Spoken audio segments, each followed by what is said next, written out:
Today, I'm going to talk about how to eat anti-inflammatory foods to heal your brain, help you stop feeling tired all the time, and to avoid weight gain. All right, that's a three-fer, and I'm going to tell you how to do it. So, to begin, let's dive in and talk about inflammation. What is inflammation? Well, inflammation is a very important part of our immune system. Our immune system is part of our normal health defense. So we really want to have a good, strong immune system. And in fact, we want to have a good, strong inflammatory system as well. I'm going to explain why inflammation is so good and also so bad, can be so bad at the same time. So, first, your immune system is like an army of super soldiers with a lot of different types of cells, and each type of cell is designed to accomplish a different type of task. Just like soldiers that are trained for different kinds of with different kinds of weapons, that's how your immune system also works as well. There is a first responder component to your immune system. It's called the innate immune component of the immune system, and it's called first responder. I call it first responder because when you have an injury, tissue damage, you cut yourself, you fall down, scrape your knee. All right, the first thing that happens is that your immune system wakes up. There's a 911 call to your immune system. It says, let's go send first responders out there to take a look at the damage and to really clean things up and help save the tissue locally, all right, from infection. Now, think about it. You scrape your knee, all of a sudden you rip open the skin, it starts to bleed, and now you've got bacteria and germs, all kinds of other things kind of floating around into your wound. Man, you could get infected. So, don't want to do that. Your immune system sends special cells through your innate immune arm of your immune system, and these cells are called phagocytes. Phagos means devour, eating, and these cells actually eat up bacteria and other debris. Got a little dirt particle, little speck of this, little speck of that, and these phagocytes they have different names. They're different types. There's macrophages and monocytes and neutrophils. Listen, if you're in the medical community, you're going to want to know about what these cells are. But if you're just learning about this and you don't need to know the nitty gritty, let me just assure you that we know about monocytes, macrophages, neutrophils, they're phagocytes, but they're really first responders. All right. It's like police, firemen, EMTs. They rush to the site of an accident, cut yourself. And what they do is they devour all the debris and they kill off all the bacteria. All right. So they eat up all the cells are dying too. They'll eat it up in order to be able to make more room for new tissue that's required to heal. So healing actually starts happening right from the get-go after injury. Now, other cells come in, white blood cells or leukocytes, all right, and they come in into the area as well. They're kind of like the secondary squad that comes in, and they begin releasing cytokines, and these are chemical messengers in this space that basically amplifies the inflammatory attack against bacteria and for the cleanup, right? That's the innate immune system. It's called innate because anytime you get a cut, injury, that's what's going to happen, whether it's surgery or trauma, all right? Now, this inflammatory response, which I just described to you, phagocytes, white blood cells, recruiting more inflammation, clean up, devour the bacteria, clean up all the cellular debris, munch up all the dirt, clean up that wound for healing. This type of acute inflammation, meaning acute meaning happening right away after an injury, that is so important for normal healing and for health.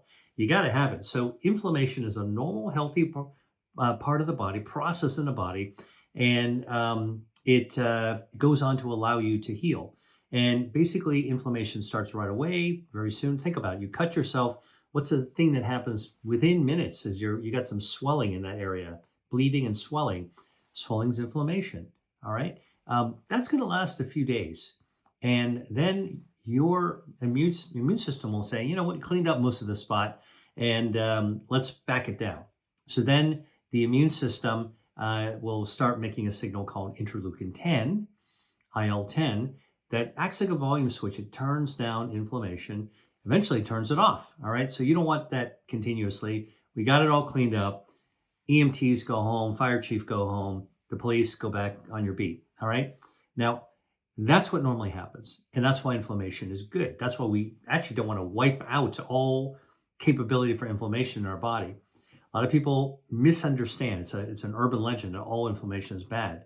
No, the ability to have short bursts of inflammation is absolutely vital for your health. Okay, so when does inflammation turn bad? Well, inflammation turns bad when that acute response, that 911 response, first responder response, doesn't get turned off. Remember, I told you interleukin 10 is like the off switch, volume down, go home.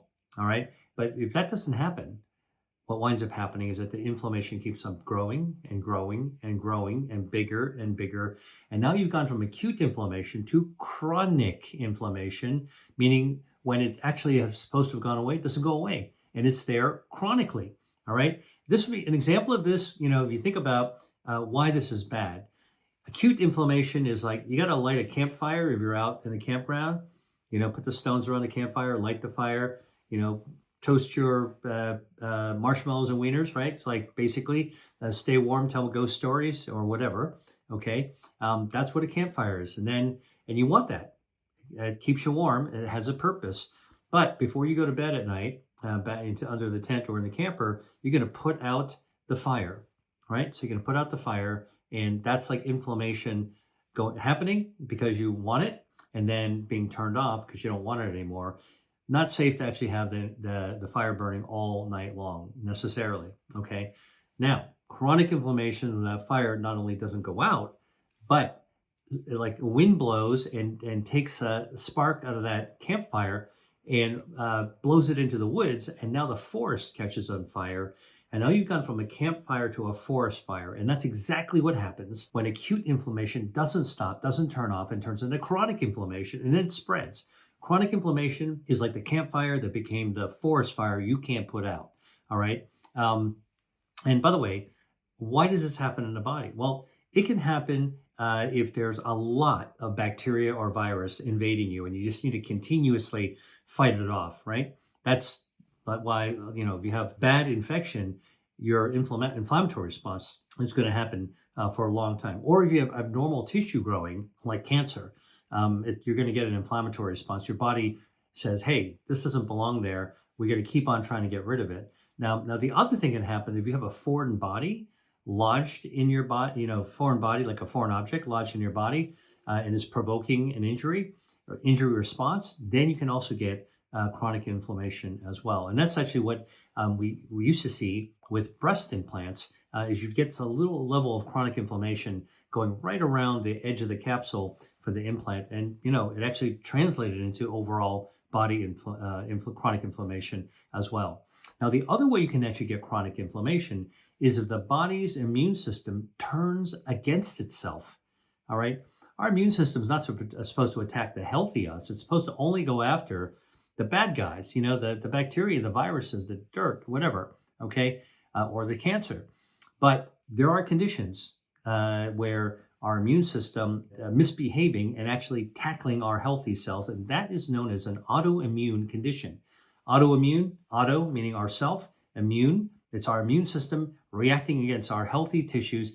That's why autoimmune disease is so devastating, because it sets into motion chronic inflammation. Look, we're always going to be around our healthy us. And so when you're trying to attack the healthy us, we don't go away, it sets into motion chronic attack. All right.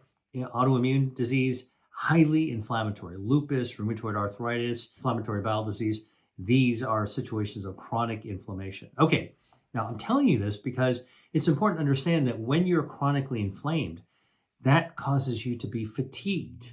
All right. Your whole body's inflamed, and proteins associated with inflammation are called cytokines. These are the signals that are released. They're like really sky high in your body. You can measure them. They're all over your body.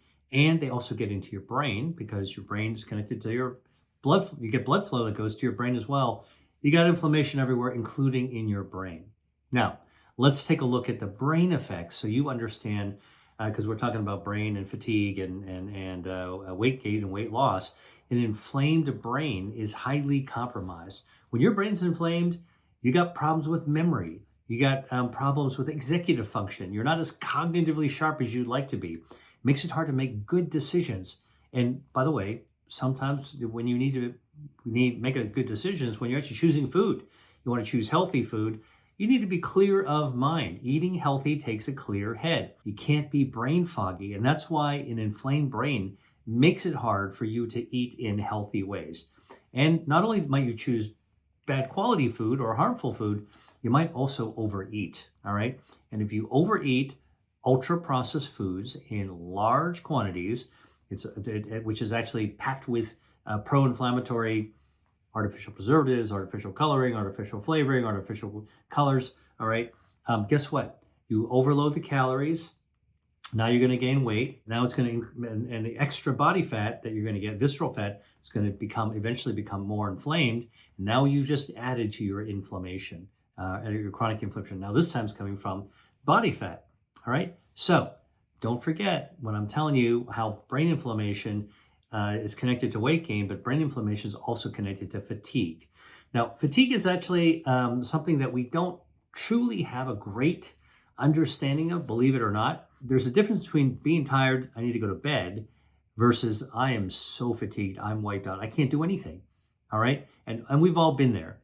Think about the time you had a really bad flu and you're laid up in bed.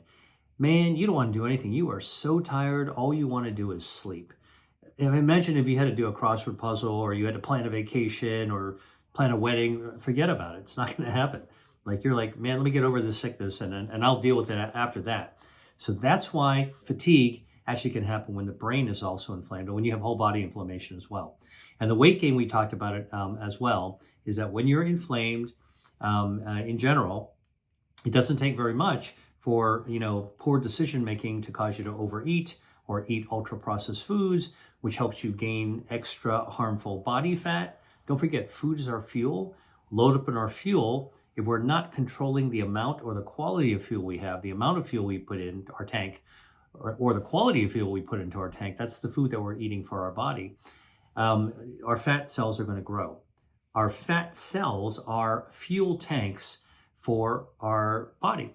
Just like, your gas tank in your car is a storage tank for the fuel you put in at the gas station, the petrol. All right. But in our body, how we actually store fuel, I mean, we put some into our muscles so we can actually, and we've got some in our blood so we can actually do our thing, but we store it really well. Okay. When you hear about insulin coming up and drawing glucose in the cells, one place that we store energy, fuel, is in our fat cells. And unlike a car where you actually have a fuel tank that's rigid, so if you try to overfill the car's gas tank, let's say the clicker is broken on the nozzle, it'll run out of the car tank, it'll run down the bottom of the side of the car, run the wheels, pool around your feet, and guess what? You're standing in the middle of a highly flammable, toxic mess, dangerous. Right? Fortunately, that's why they put the clicker on the gas station so that doesn't happen to us. But we don't have a clicker in our body.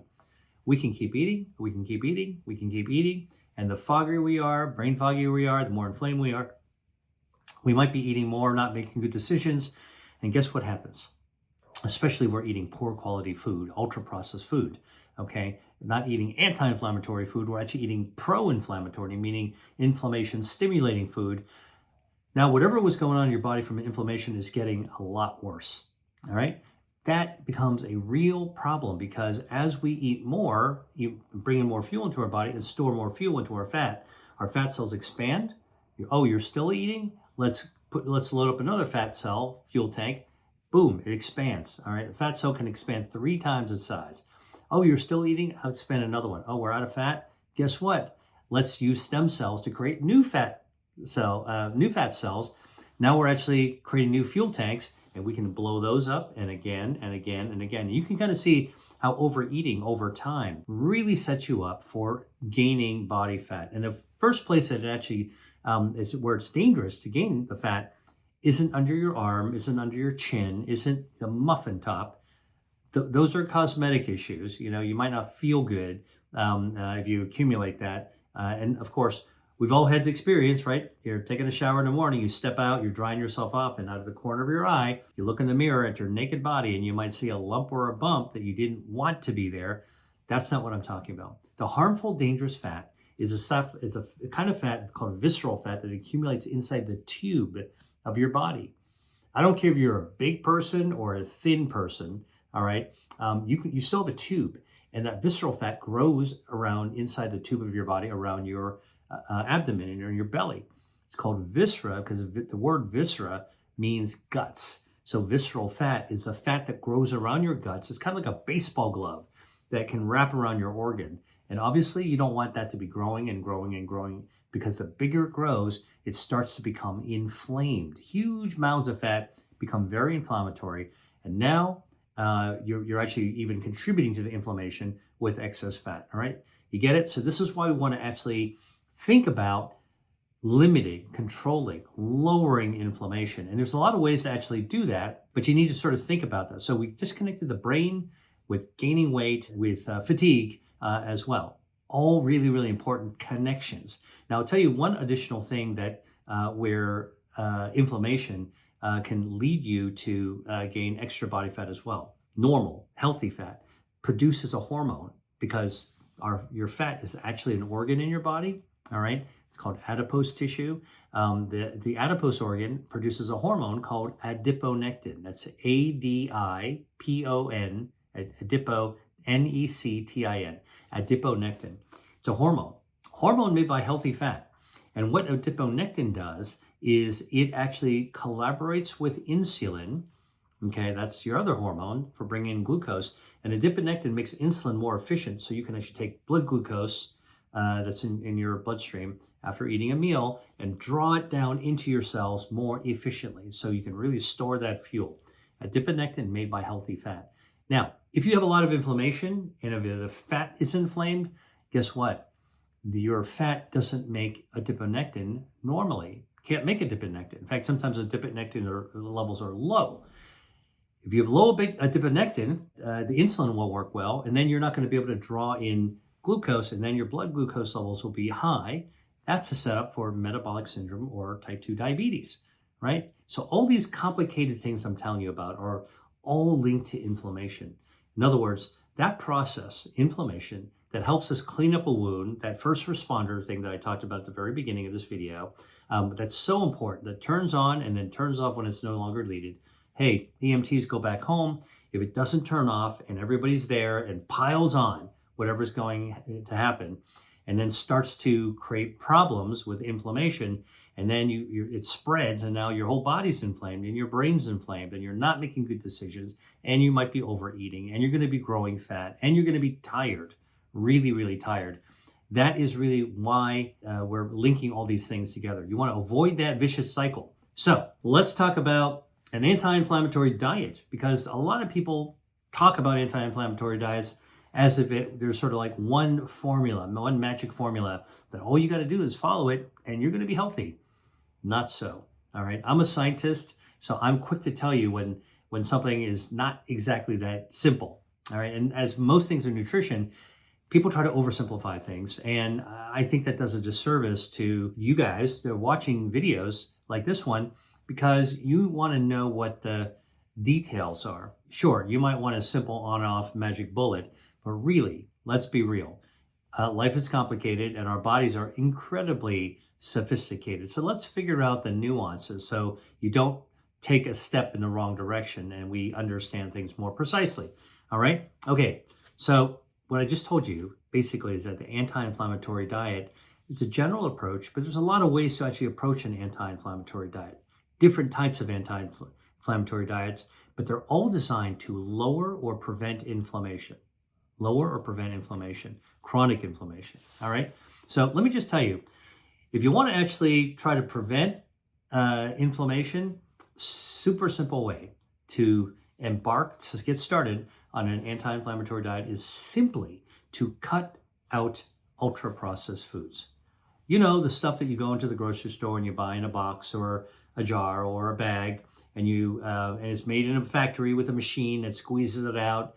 They add artificial preservatives, artificial coloring, artificial flavoring, maybe artificial sweeteners, all right? All these stabilizers. Take a look at the ingredient of whatever packaged thing you're buying and see if you understand, if you can pronounce the chemicals, but also see if you understand what they're doing in there.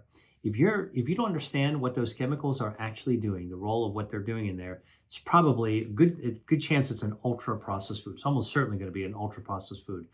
It could be in the freezer section. It could be in the dry goods section. All right. It could be anywhere in a grocery store.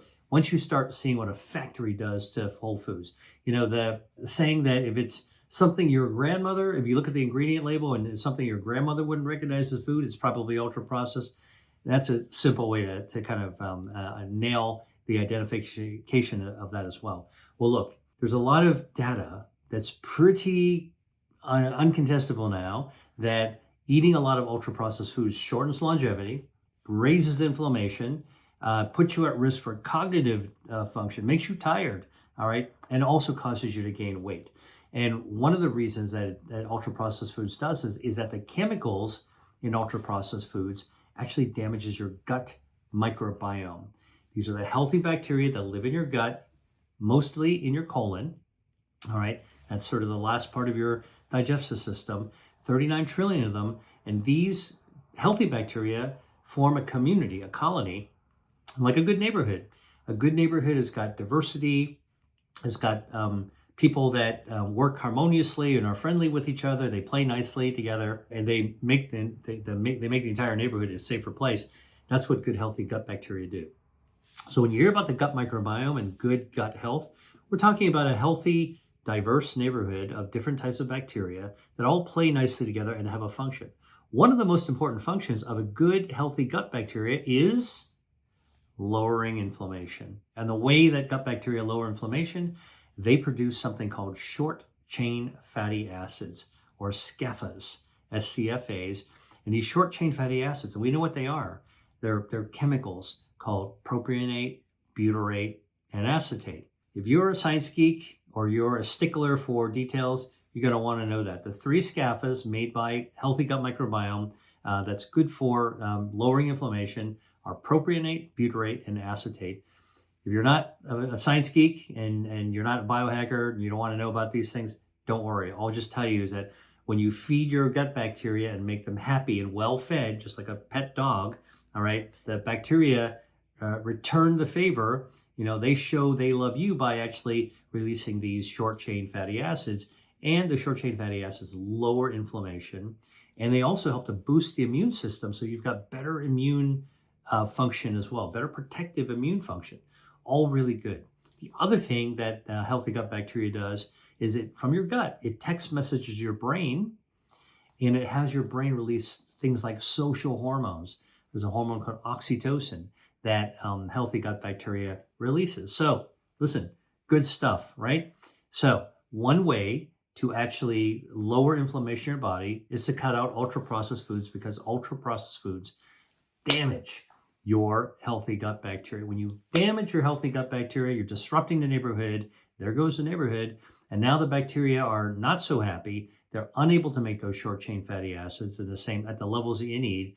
And so rather than tame inflammation levels start to rise. Okay. So if you want an anti-inflammatory diet, cut out ultra-processed foods. I know the ideal thing is to cut out all ultra-processed food, but that's difficult. I mean, we're surrounded by this, by ultra-processed foods, but really be mindful to cut them down or cut them out would be even better. All right, so that's one kind of anti-inflammatory diet. Another kind of anti-inflammatory diet is to add specific natural chemicals that are found in our food, and these natural chemicals are now shown by research to lower inflammation in your body, right? So the first way is actually just to avoid the things that provoke inflammation. The second one is actually tamp it down, turn it down. So what are some examples of bioactives, natural chemicals found in foods that turn down inflammation? Well, one of the simplest ones is vitamin C.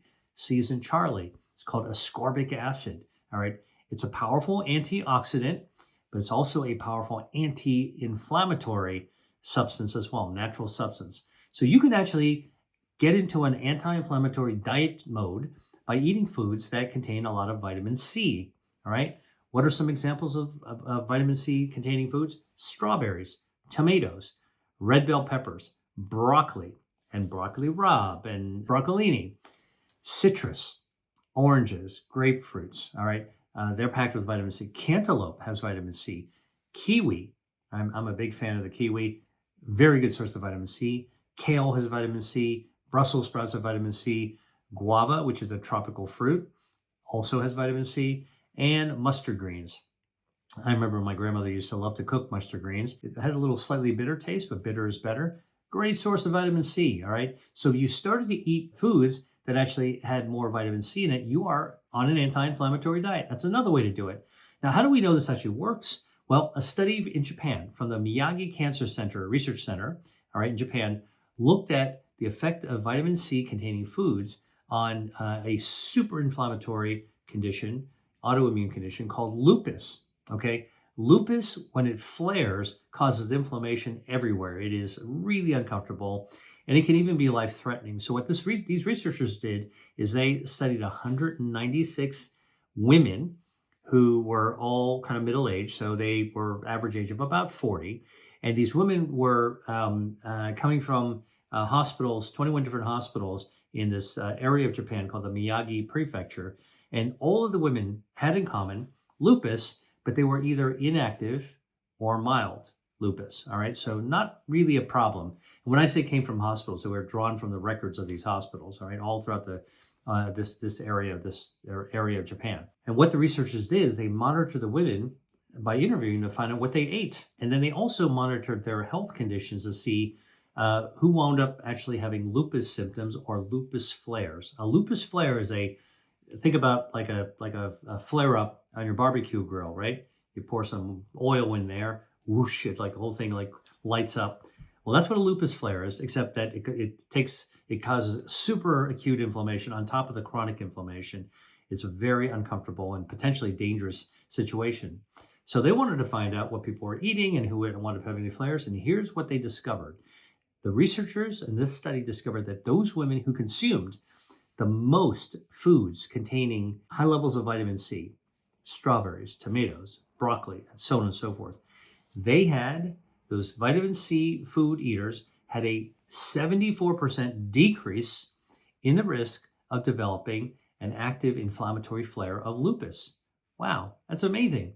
We don't really have drugs that can actually do that, all right? And that's compared to the women who basically had very, very low vitamin C intake, foods intake that contain vitamin C, all right? And in fact, this research study even found the amount of vitamin C that had the most beneficial effect, and that was 154 milligrams per day of vitamin C, which is equivalent to the amount of vitamin C found in 1.5 largish oranges or 1.5 cups of sliced strawberries, not very much, right? Or 2 cups of broccoli, all right? Or 8 cups of uncooked cherry tomatoes. Now, you might go, whoa, that's a lot of cherry tomatoes. But if you came to my kitchen, I could take 8 cups of cherry tomatoes and cook it into a sauce that you could actually easily eat in a meal, right? So think about it. I would take extra virgin olive oil. I'd take some garlic. I would saute it, flavor up the olive oil. I like to sear tomatoes, let them blister and then pop open and then cook it down, okay? And then turn it low and simmer it. And that changes the natural chemical in tomatoes called lycopene. That's even better because it's also an anti-inflammatory substance. So you can have whole tomatoes, garden tomatoes, or you can really start to ramp up the anti-inflammatory effect of tomatoes by cooking it into a tomato sauce. These are all very reasonable foods to actually eat that can comprise an anti-inflammatory diet. All right. So the key is that, even from the amounts of vitamin C in the Miyagi study, the lupus study, hey, these are actually pretty attainable. They're not huge quantities of food. 1.5 oranges, a couple of sliced strawberries, 2 cups of broccoli, doable, right? Okay, so you can apply this to a 7-day program of mixing it up and having different kinds of vitamin C containing anti-inflammatory foods. So, how would you do this over a week? A 7-day plan, all right? So here's a suggestion of how you could do this. Take some of take cantaloupe, which is vitamin C, slice it up, or have some strawberries every morning. One morning cantaloupe, one morning strawberries, or mix them together, however you want to do it. All right, it's just fine. In the morning, drink a cup of black coffee. All right, I like to drink espresso, but you can actually have an Americano, which isn't quite as strong. But if you're going to put milk in it, don't use dairy creamer because dairy forms soap bubbles around the useful bioactive in coffee called chlorogenic acid. And those soap bubbles, when you drink them, will actually just run a lot of the good stuff, the chlorogenic acid, right through your gut, and you won't absorb it into your bloodstream. So don't use dairy milk. It's the fat in dairy that actually forms those soap bubbles. But you can use nut milk, almond milk, cashew milk, soy milk. Those are fine. They won't cause those bubbles. So drink some coffee in the morning. Chlorogenic acid lowers inflammation. For lunch, have a salad. Red bell peppers, broccoli or broccolini. Have a kale salad. Okay, kale with strawberries might be a way of doing it. And oh, by the way, if you wanted to put some extra virgin olive oil, which has hydroxytyrosol, anti-inflammatory, add a little bit of balsamic vinegar into it. Acetic acid. Acetic acid helps to fight harmful body fat. You know, about this whole issue about apple cider vinegar. Well, balsamic vinegar will do the same thing. All right. Now you make that into a salad with kale and strawberries. Pretty tasty lunch, right? Or you could saute some broccoli or broccolini, some sliced garlic, which contains allicin. Hey, allicin and garlic is also anti-inflammatory. And if you want to mix things together with different veggies, you can make cherry tomatoes into a sauce. You can put it on a pasta. Just don't eat too much. Or you can use tomatoes and make it into a ratatouille, which is actually a dish from the south of France that has eggplants and tomatoes and onions, lots of veggie delicious. It's an absolutely delicious way to have summer vegetables. You know, then you can also eat, maybe for dessert, eat a large orange, or maybe eat an orange and a half a day. All right. And then have a cup of green tea because the catechins in green tea, one of them is called EGCG. Guess what? Anti-inflammatory. So I don't need to create a 7-day plan because I just told you a way and a method of approaching it. This is how I recommend. Don't go crazy memorizing, I got to be this, like a robot, and I got to do that, or the robot. Look at all the types of ingredients I just told you about, the foods that contain vitamin C. Mix it up yourself. DIY, do it yourself. 7-day plan is a lot easier. When it's personalized to you, it's a lot easier to stick with. It suits your personal preferences. All right. Now, what I want to do is look a little bit more in detail at some anti-inflammatory foods because you might not realize how useful some of these foods are. So we talked about tomatoes, right? Tomatoes, not a vegetable, it's actually a fruit. And tomatoes, by the way, originally came from South and Central America, and they weren't red.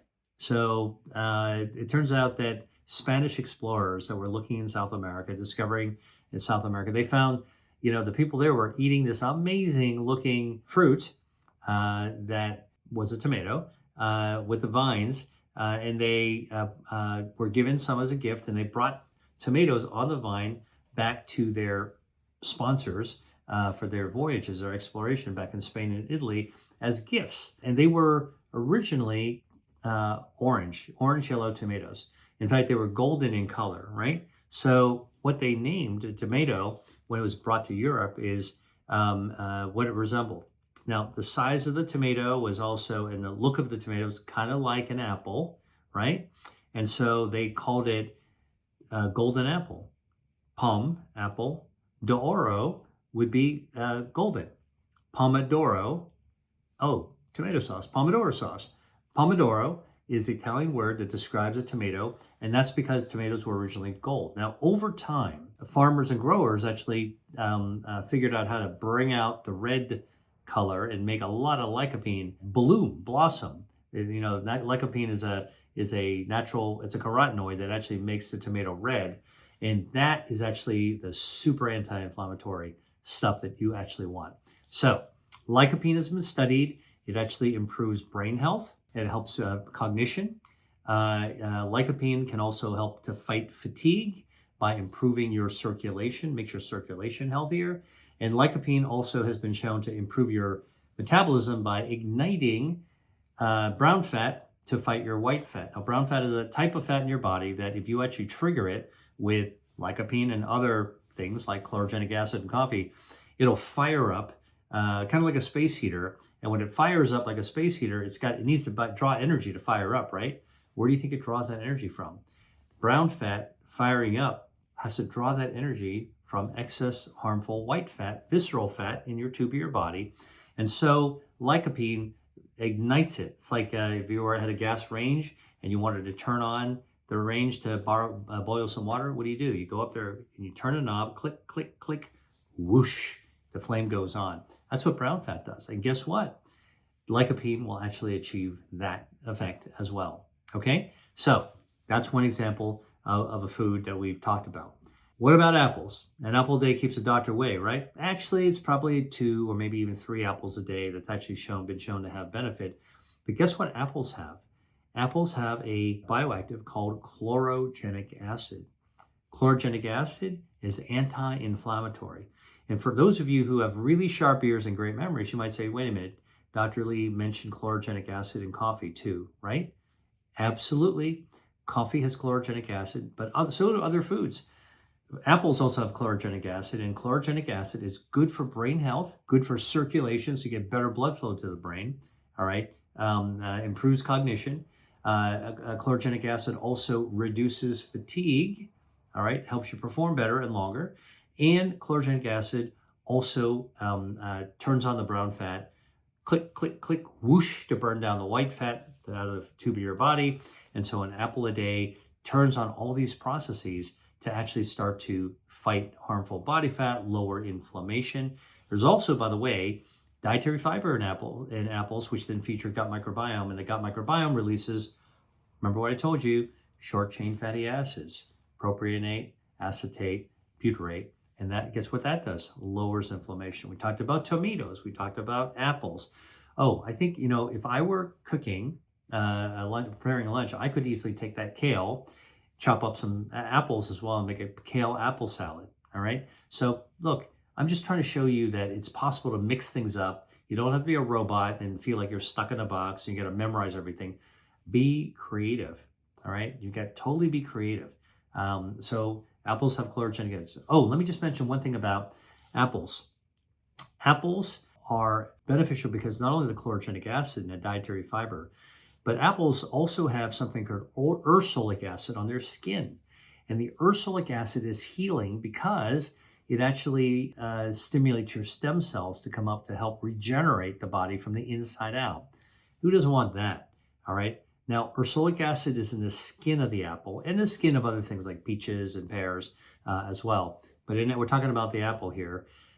And this is the reason why you want to eat the skin. But if you're going to eat the skin of an apple, you want to buy apples that are organic, because research has shown that in fruits that are sprayed with pesticides, like conventional apples, the pesticides can penetrate the skin, like 20% penetration into the skin. And guess what? You can't wash that out. All right? You can't wash that off. So if you buy organic, you're going to avoid the pesticide being sprayed on the skin of the apple. All right? So that's one of the reasons you want to buy organic. And more on this, I'll tell you in another video at some point. All right. We talked about tomatoes. We talked about apples. Here's the third one of food I'm going to talk about. I love to talk about tree nuts. What are tree nuts? You probably guessed: pistachios, macadamias, walnuts, almonds, all kinds of pecans, all kinds of tree nuts. They're delicious snacks, right? Well, it turns out that tree nuts have healthy types of fats called monounsaturated fatty acids. They're a great source of dietary fiber, feeds the gut microbiome, feature healthy gut bacteria, and that leads to the production of the short chain fatty acids, lowers inflammation. So the tree nut as a snack, think trail mix. When you eat those, snack on them, all right? Tasty, great source of protein too. And if you're over 40, you should be thinking about eating more protein to keep up your muscle weight. That's very, very important to have protein as we get older, all right? And tree nuts are a great way to get that protein and to get the healthy fats and to get the dietary fiber, which then helps your gut microbiome. Now, tree nuts have been studied for improving brain health. They can lower brain inflammation. They're also good for lowering fatigue, all right? And tree nuts have been studied. They can actually help weight loss as well. Why? Because they stimulate the gut microbiome and they actually turn on thermogenesis as well. Thermogenesis is that click, click, click, whoosh. Thermal heat, genesis, generating the heat like a space heater. And that's what brown fat does to white fat, to burn it out of the tube of your body. And tree nuts can actually do the same thing. Now, I like to include pine nuts in when I talk about tree nuts because it's one of my favorite nuts. And somebody who's really knowledgeable or sharp will say, wait a minute, Dr. Lee, a pine nut is not a natural nut, a tree nut. It's actually a seed from a pine tree. Okay, you're right. I stand corrected, but I love pine nuts, and they also have healthy fats, dietary fiber, good for the gut microbiome. And I love to kind of just lightly toast pine nuts. If you have a stainless steel skillet, and you turn on your heat, put the pine nuts on them, just moving them around over the heat, and you'll start to smell this lovely kind of what's the right word? Roasting smell of the pine nuts. You don't need to do very much, just in order to be able to get some of that aroma going. And then you sprinkle that into a salad or some other cooked vegetable dish. Absolutely delicious way to actually have that particular seed, which I throw into the hopper of the tree nuts. Okay, now let's talk about another food. This one you're going to be more familiar with probably, which is green tea. I grew up drinking green tea. I can easily drink 4 or 6 cups of green tea a day.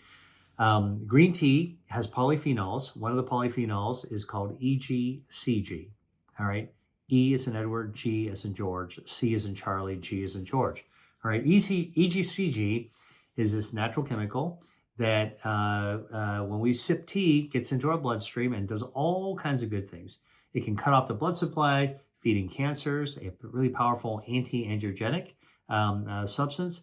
EGCG, the catechin, can also turn on brown fat, click, click, click, whoosh, shrink down harmful excess visceral fat in the body, can actually shrink your waistline, actually, because you're getting rid of that fat in the tube. The tube shrinks a little bit, so you can tighten your belt a little bit more. You've lost weight, fit in your pants, all right? The other thing that EGCG does is actually lowers inflammation. Powerful anti-inflammatory. And in fact, it affects inflammation in the brain as well. It's also calming. When you're stressed, you tend to get inflamed in your body as well. Tea is a calming beverage. And you just talk to anybody from Asia who drinks green tea, they'll tell you that that's really why they drink it. So good for the brain, good for fighting fatigue, good for weight loss. That's green tea. Definitely one of the foods that you want to know as part of the anti-inflammatory diet. DIY, mix it up yourself, but I'm just giving you the ingredients for and making an anti-inflammatory diet. You get to choose which dishes you make. Make good choices, all right? And you're going to have diverse food. It's going to be delicious, all right? Now, another type of food I want to talk about are vegetables that are like kale that are called brassica. They contain a natural chemical called sulforaphanes. That's what makes broccoli have its characteristic sulfury type of smell, all right, aroma, I should call it. And sulforaphanes, which have a sulfur component to it, which hence sulforaphane, actually is powerful anti-inflammatory. So broccoli, anti-inflammatory. And guess what? Eating broccoli is good for brain health. It lowers inflammation in your brain. Good for fatigue. It counters fatigue by countering inflammation. And brassica, the sulforaphanes, also been shown to go like this, click, click, click, whoosh, turn on the brown fat to activate thermogenesis and burn away the harmful body fat trapped in the tube of the body, shrinking your waist size. All right, so brassica vegetables are really good. Now, maybe you were a kid and you didn't eat your broccoli, but there's so many other brassica vegetables. There's kale, there's cabbage, there's bok choy, all kinds of leafy greens. Definitely worth checking out when you want to plan a healthy meal. All right, I'm focusing on the healthy elements. You can add a few other things to it. I would encourage you to cut down or cut out anything that's ultra processed, of course. Check this out. I got a free guide on the 5 drinks to help remove fat from your liver, and it's free. I walk you through why your liver is so important, why you should take care to make sure it's functioning properly in your body, and the 5 drinks I recommend to enjoying, to support it. All you have to do is click on the link below and enjoy. So that's the second kind of anti-inflammatory diet where you're adding foods that contain natural bioactives that fight inflammation. First kind of diet was just removing harmful things that cause inflammation, like ultra-processed food. Second way is that you eat more foods, focus on the foods that actually can fight and have anti-inflammatory substances that can fight inflammation, all right? And then the third kind of anti-inflammatory diet kind of built on some of those elements that we just talked about, but It's actually aimed at improving your gut microbiome. Remember what I told you? Your gut microbiome is healthy bacteria, a healthy community that lives in your gut, and we got to feed them. So when we go eat something for ourselves, our humans selves, we're going to absorb it, chew, chew, chew. We absorb it into our stomach. It gets into our bloodstream. Hopefully, it's good stuff you've chosen. So then you've got good, healthy bioactives floating in your bloodstream. The rest of it trickles down your gut, okay, all the way down to your colon, and that becomes the pet food for your gut microbiome. And just like if you have a dog or a cat or a parakeet or a goldfish, you're probably remembering to feed it every day, right? Same deal when we actually think about our gut microbiome. We are feeding the healthy bacteria in our gut. If we choose to feed them healthy, good quality food, they're going to pay us back really nicely by giving us those short chain fatty acids. So, third kind of anti-inflammatory diet, third approach is just to focus on foods that nurture and optimize your gut microbiome. Remember what I told you, good healthy gut microbiome, it does the job of lowering inflammation all by themselves, all 39 trillion of them, all right? That's scalable impact, right? So that's a really effective way of actually amping up your anti-inflammation in your body. Let your gut bacteria do the work for you, all right? So how do you support and optimize your gut microbiome using an anti-inflammatory diet? What are the components? Well, here's the good news, that foods from the produce section of the grocery store, the farmer's market, the colorful foods, when they say eat the rainbow, those colors are actually coming from bioactives that are called prebiotics. They feed the gut microbiome. The gut microbiome loves it. It keeps it healthy. It's kind of the miracle grow, the fertilizer for your healthy gut bacteria. So do eat produce that actually is colorful. That'll be helpful. The second thing that happens is that you choose foods for an anti-inflammatory gut microbiome centered diet. You want to choose foods with dietary fiber. All right, dietary fiber. You can look it up. Obviously, if you have broccoli, like a stalk of broccoli, it's got some stringy stuff in there, or a piece of celery, you're getting some fiber, and you know it. Mango also has a lot of fiber, even though it's soft. But here's a surprise that you might not realize, is that some soft foods also have a lot of dietary fiber. Avocado, that's a soft green stuff, actually is a really, really good source of dietary fiber. Another good source of dietary fiber are mushrooms. If you're a mushroom lover like I am, and you saute some mushrooms, you don't need very much oil to saute them. They'll soften up, give off some of their juices. The mushroom, even though it's soft, is packed with dietary fiber. Kind of dietary fiber is called beta-D-glucan. All right. So you eat foods that actually contain these polyphenols that feed the gut microbiome as prebiotics, and then you eat foods that have a lot of dietary fiber, and you're feeding your gut bacteria. Hey, you're really on your way to taking good care of your gut microbiome, which will pay you back by releasing short-chain fatty acids and lowering inflammation. In other words, an anti-inflammatory diet is a diet that actually feeds the gut microbiome and treats it really, really well. Now, what about actually eating foods in this realm that actually contribute bacteria directly? Bingo, you want to do that for an anti-inflammatory diet as well. Yogurt, all right. I know it's a dairy product, but it's actually filled with healthy gut bacteria.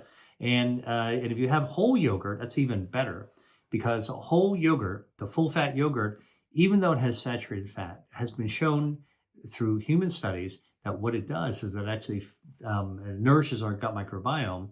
The bacteria in the yogurt contribute to the healthy neighborhood of bacteria in our gut.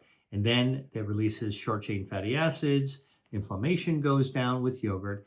But what's interesting is that the healthy bacteria also control blood cholesterol, lower lipids in our blood, right? That's what your doctor prescribes statins for. I know I do that, like for patients.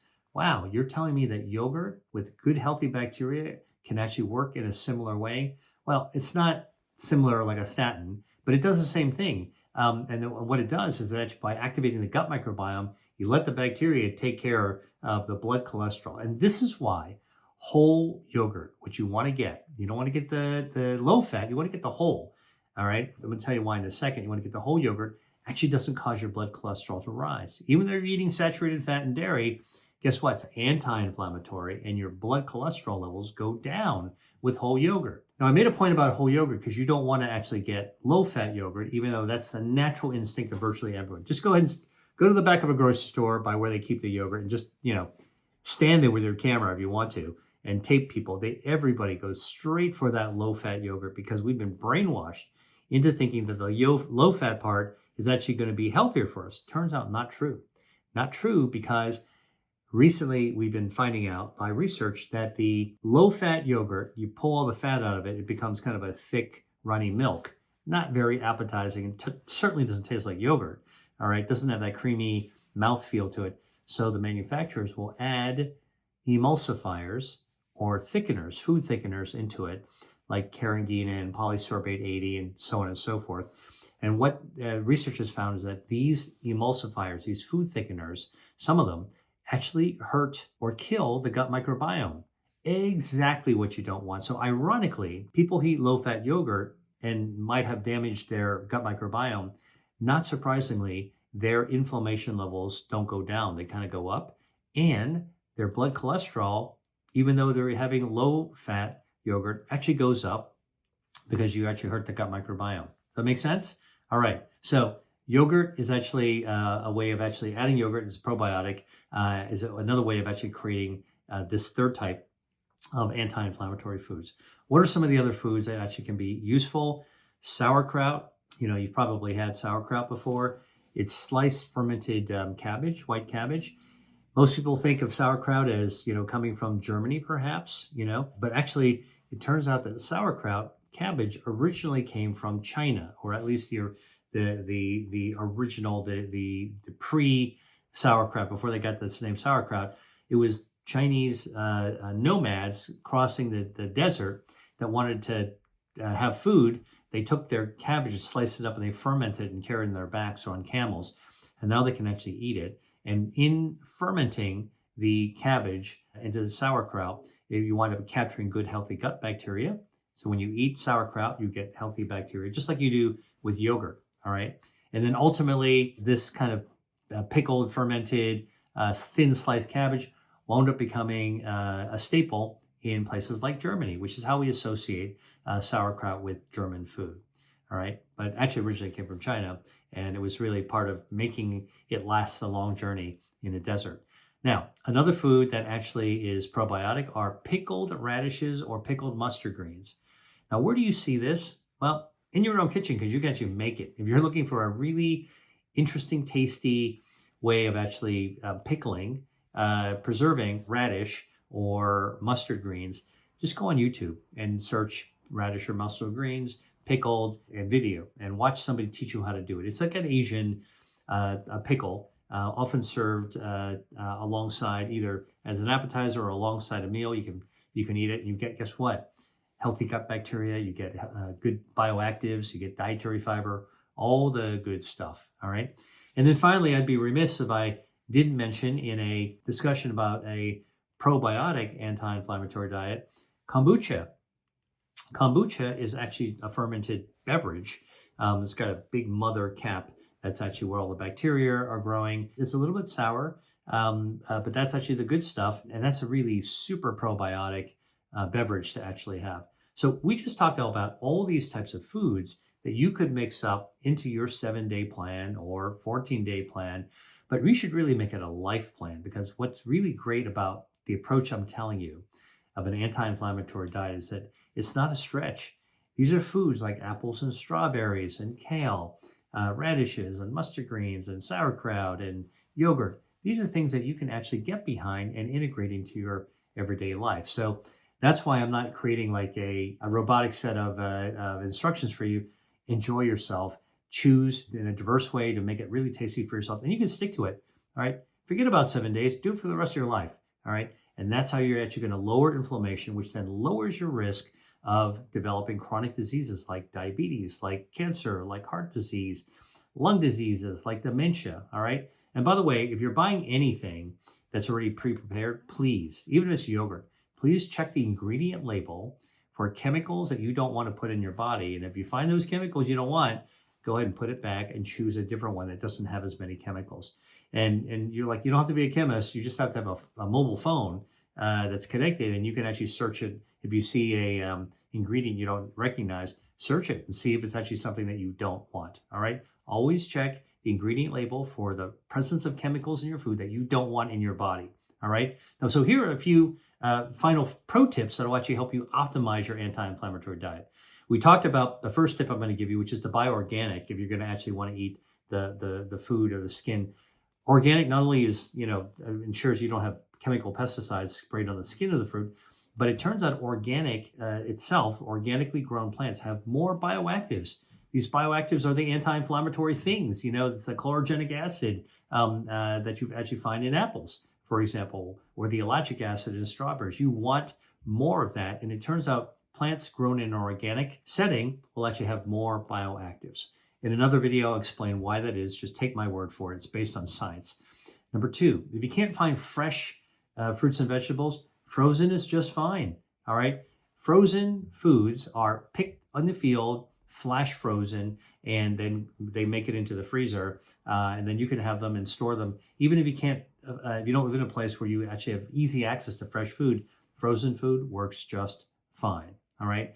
Now, preparation of your foods, your plant-based foods, can help or hurt inflammation. All right. If you want to actually hurt inflammation, fry your foods, because then the things that accumulate on the crispy, yummy, crunchy, golden brown bits, all right, think tempura, they can actually stoke inflammation even though you're eating the plant. But on the other hand, if you saute or steam the plant or even stew it, the vegetable, you'll keep those bioactives actually intact. You fry them, you're adding something that's not so good. So you're taking one step forward, 2 steps back.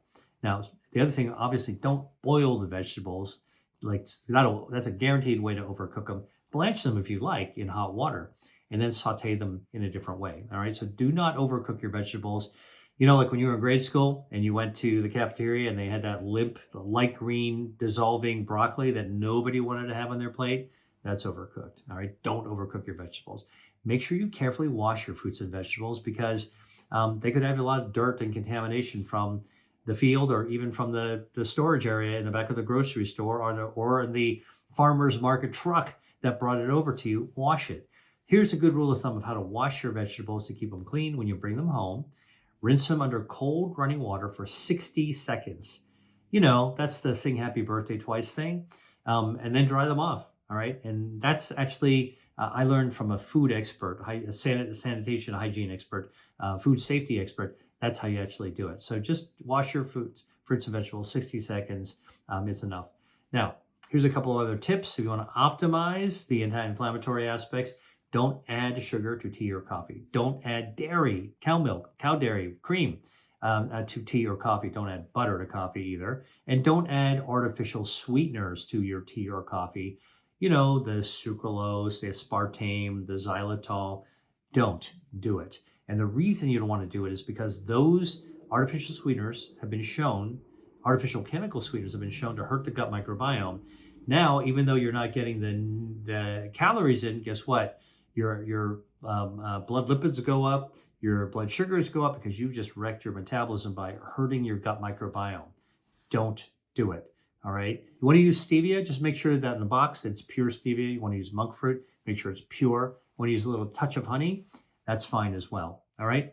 Well, look, I hope you learned something new with this. We talked about a lot of material, but this is about taking an anti-inflammatory diet and how do you actually use it to your advantage in a practical way, using foods that you can get behind that are not crazy things that you got to order online and then become a regimented robot to follow, and you can't remember what to do, and you can only do it for a short period of time.